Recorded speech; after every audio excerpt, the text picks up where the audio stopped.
Chicago. Scott, you're on the Savage Nation.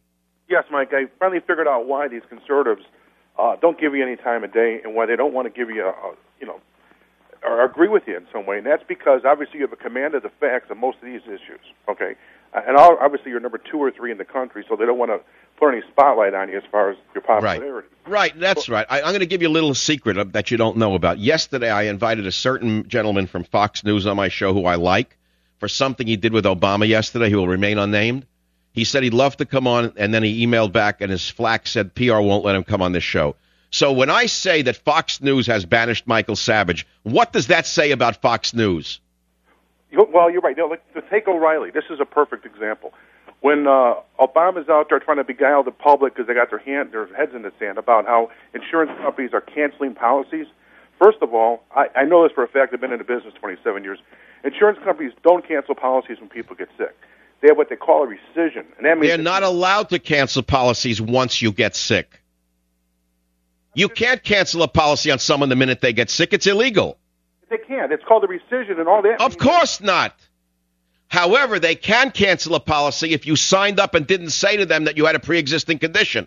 That's a little different. That's called thievery, isn't it? On the part of the person who signed it up without disclosing it, let's say that they had a heart condition. Whereas I would buy it when they get a heart condition, then they buy it. So they have to do that or they go out of business. You know what? They have a risk pool, except for Nevada, where Harry Reid's from, where there is no risk pool. Like, take Illinois, right? If you're stupid enough not to buy health insurance and then you get sick, okay, they still have an escape route for you. You can buy it through the state. It's a little more expensive than regular insurance. They have that. But however, Scott, listen to me. This is a Pelosi scheme that supersedes the word Ponzi scheme. Do you agree with me? Taxing people for 6 years and giving them nothing and then saying we're going to give it 6-8 years from now? Mike, I'm a topic source for the Wall Street Journal on health insurance. I know this stuff inside out. First of all... Wait, hold on, Scott. You said you're a what for Wall Street Journal? No, a topic source for the Wall Street Journal. I was in Congressman Hastert's office. You're saying that they come to you for information on it? Yes, because I have advanced experience in it. Okay. So let me ask you something that no one's answered yet, Scott. I asked the Congresswoman yesterday, who is going to underwrite all of these new policies? Who are the healthcare insurance companies that are going to underwrite these? Well, what's going to happen is they're going to eventually have to go out of business because if you take states like Oregon, right, who tried this nonsense, all the carriers left.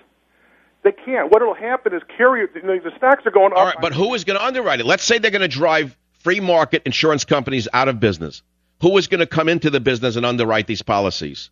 No, and what's going to happen, this is what's going to happen, Mike. This is why the stocks of the insurance companies are going up. Because Humana and United Healthcare to say, hey, we can't afford all this. Why don't we just administer it for you, and you pay us 5%?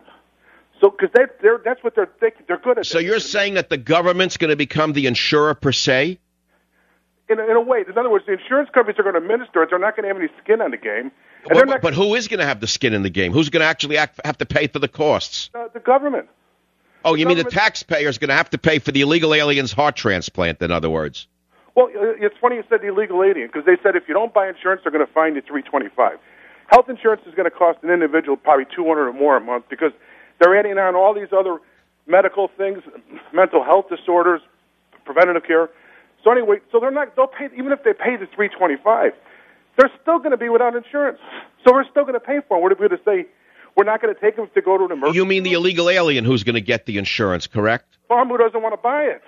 Yes. What's going to happen is... I hear you. I understand. It's not arcane to me, but the average listener is probably going to sleep listening to all of this. At the end of the day, though, I have one question again, Scott.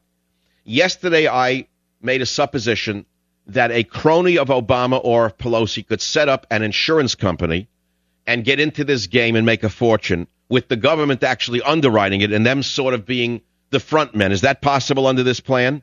That's what it's looking like. That's why the stocks are going up in these insurance companies. You follow the money like. So what if I created the Savage Nation Health Insurance Company, and let's say this administration was favorable to me, which they are not. It looked upon me favorably. They say, sure, Mike, we'll let you underwrite 10 million people. If they want to join the Savage Nation Health Insurance Plan, we'll underwrite it with tax money, but you can take 5% off the top. Could they do that with Jessie Jackson Insurance Company? Could they do that with an Al Sharpton Health Insurance Company? That's what they're going to have to do, Mike, because no insurance company could sit there and... All right, so Michael Savage turned the safe and broke the code. I just opened it up. I'm the best safe cracker in the United States of America when it comes to figuring out what the hell they're really doing. I am telling you as I sit here, more fortunes are going to be made under this plan than imaginable, and it's all going to be cronies of Obama and the Pelosi clan. That's who is going to open up these insurance companies. Well, Caterpillar today said it's going to cost them $100 million the first year. It's going to put more. But what I'm saying is, who's going to make the money? The middleman is going to make the money, including people who are not yet even in the insurance business. People have been rushing probably to set up health insurance businesses because they know they're going to get the business through Obama and Pelosi, correct? In a direct way, Mike, because insurance companies cannot, like you said, it's like buying fire insurance after the house burns down, right? Yes, that's right. Done. And every time it's been practiced, it doesn't work. Okay, you can't enforce people to buy it, even the people that don't buy it. What about in Massachusetts on the Romney Care? Who's underwriting that insurance? That's kind of a mess. Even he admits it's not working out. It's very expensive. Same thing with New Jersey. For a family, it's about $1,800 a month because there are big misnomers, associations. Yeah. Well, I would say that over the next year, in the year 2011, people are going to get one shock after another from this imposter in the White House. This scam artist who cannot answer a question when he's not in front of a teleprompter, where he even says the recent earthquake in Hawaii got so mixed up. He said that it pays for the earthquake in Hawaii. Did you hear that? I don't think he knows what he's talking about, frankly. Well, I think he's a pure phony. I think he's got a booming voice because his father's genes are so good, but he doesn't know what the hell he's talking about. That's my opinion. I'll be right back.